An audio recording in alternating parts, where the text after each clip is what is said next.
What if dinosaurs were aliens? What if the terrifying reptiles that ruled Earth for 165 million years weren't from here at all? What if the fossils we've been digging out of the ground for centuries aren't remains of ancient Earthlings, but wreckage of something else entirely?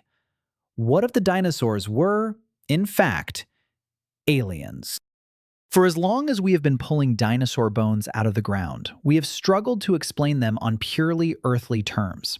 They are too strange, too sudden, too structurally implausible to sit comfortably alongside the rest of the animal kingdom. And that discomfort has quietly fed one of the more persistent fringe ideas in popular science: that dinosaurs were not products of this planet at all, but visitors from somewhere else, dropped into Earth's timeline and later removed from it just as abruptly. The theory tends to begin with anatomy, because dinosaur anatomy genuinely does not resemble anything else evolution has produced before or since. A stegosaurus, with its double row of dorsal plates and spiked tail, looks less like the output of gradual natural selection and more like a concept sketch nobody bothered to simplify. Spinosaurus carried a sail along its back the size of a bedsheet and hunted like a crocodile despite descending from upright, land-bound predators. Therizinosaurus, gentle plant eater that it was, wore claws nearly 3 feet long, the kind of detail that would look at home on a horror movie Alien rather than a herbivore. Even outside the dinosaurs proper, the broader prehistoric world seems to lean into the same strangeness. Pterosaurs like Quetzalcoatlus reached wingspans comparable to a small aircraft, while somehow still managing powered flight. And marine reptiles such as Mosasaurus grew to the length of a city bus while patrolling oceans that had no comparable predator before or since. Even the smaller, less attention-grabbing species contribute to the unease. Ankylosaurus carried a tail ending in a solid bone club capable of shattering the leg of an attacking predator, a feature with no clear analog anywhere else in the animal kingdom, living or extinct. None of this proves anything on its own, but it does explain why the idea has staying power. If you asked a concept artist to invent wildlife for a different planet, there is a real chance they would land somewhere close to what has already been excavated from the Gobi Desert and beyond. The timing of their arrival adds another layer to the puzzle. Evolution, in the popular imagination, is supposed to be gradual, an unhurried accumulation of small changes stretched across immense stretches of time. Dinosaurs do not really cooperate with that expectation. They emerge in the fossil record during the Triassic period already diverse and already dominant, without the kind of obvious transitional stumbling that a slow buildup would suggest. It is this apparent suddenness, more than anything else, that gives the alien theory its opening. Panspermia, the idea that life's basic ingredients may have arrived on Earth via comets or asteroids, is not a fringe notion. Astrobiologists have taken it seriously for decades. Once you accept that the raw material of life might have come from beyond our solar system, it becomes a smaller step, though still an enormous one, to wonder whether something more complex might have made the same journey and simply never left.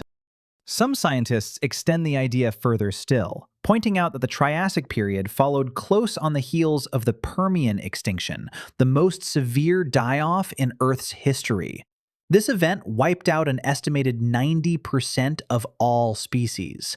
That such devastation was followed so quickly by the sudden rise of an entirely new and radically successful group of animals strikes some as more than coincidence.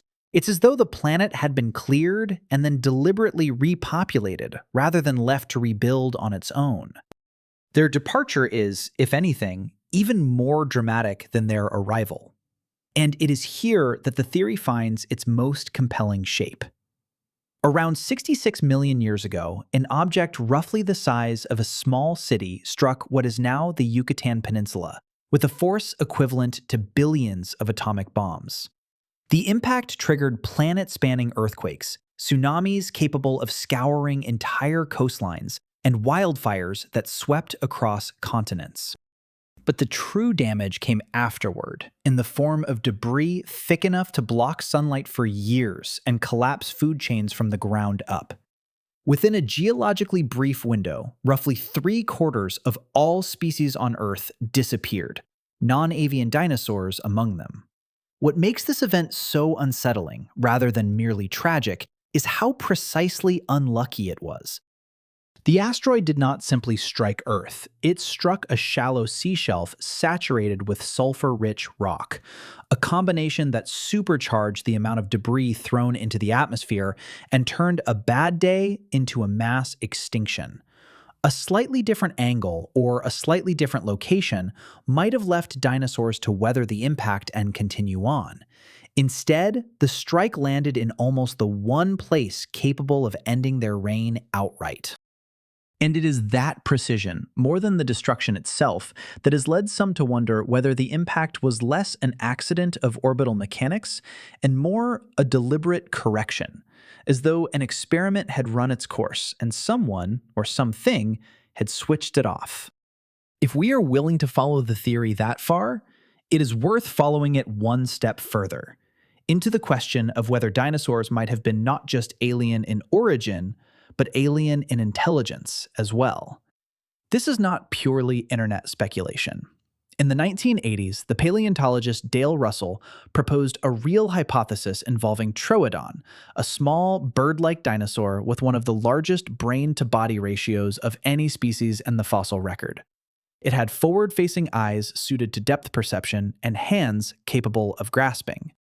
Russell suggested that had the extinction event never occurred, Troodon might have continued along an evolutionary path toward greater intelligence, potentially producing something resembling a humanoid form. He went so far as to construct a physical model of this hypothetical creature. It was a bipedal figure with an enlarged head and large, forward-set eyes, bearing an uncomfortable resemblance to the archetypal alien of popular imagination.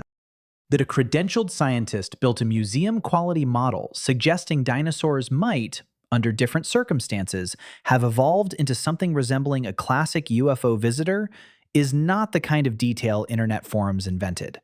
It is a genuine footnote in paleontological history, and one that makes the alien comparison feel considerably less arbitrary than it otherwise might, even though most paleontologists today regard the model as a striking thought experiment rather than a credible forecast.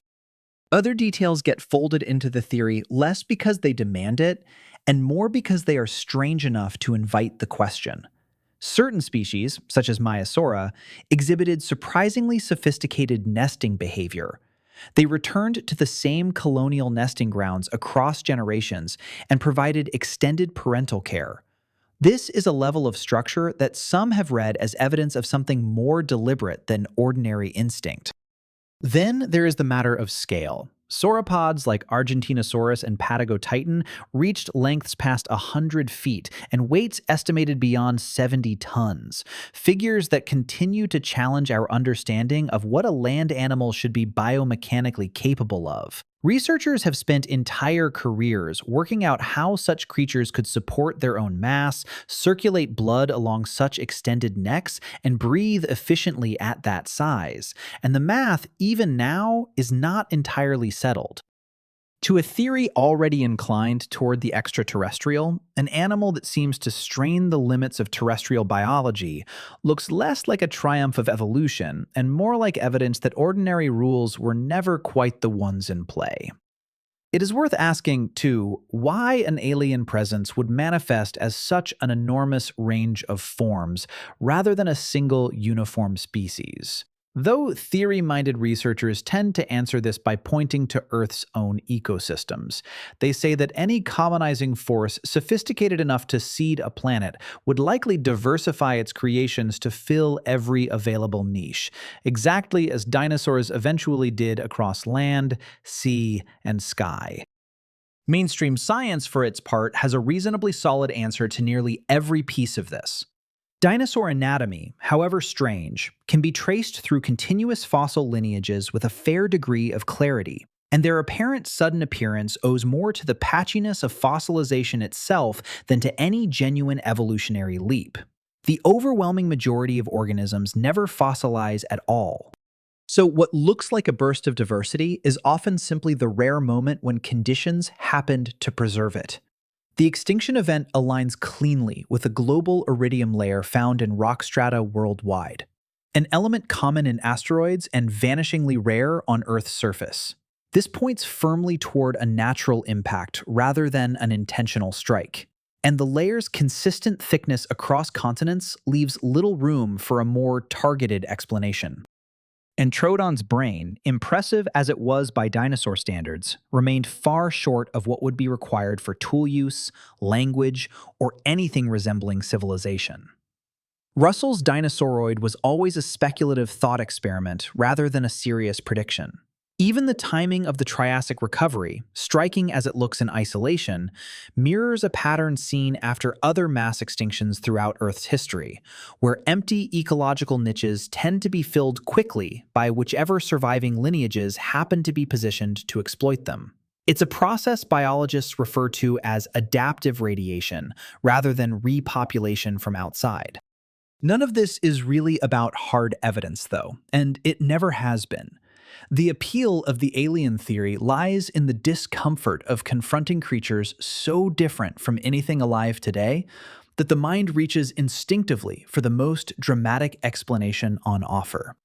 It is the same impulse behind ancient astronaut theories of the pyramids or Stonehenge. When something looks too strange or too advanced for its era, it can feel easier to imagine outside intervention than to accept that the planet itself was simply capable of producing it, given enough time. The truth, in the end, may be stranger than the theory it replaces. Ordinary evolution, operating over roughly 4 billion years with nothing more exotic than mutation and natural selection, produced armored creatures the size of buses, flying reptiles with the wingspan of small aircraft, and predators whose bite force could crush bone outright. No spacecraft were required, and no outside intervention was necessary. Dinosaurs were not evidence that visitors from another world once walked among us. They were evidence that Earth never needed visitors to produce something that looks, to us now, indistinguishable from science fiction.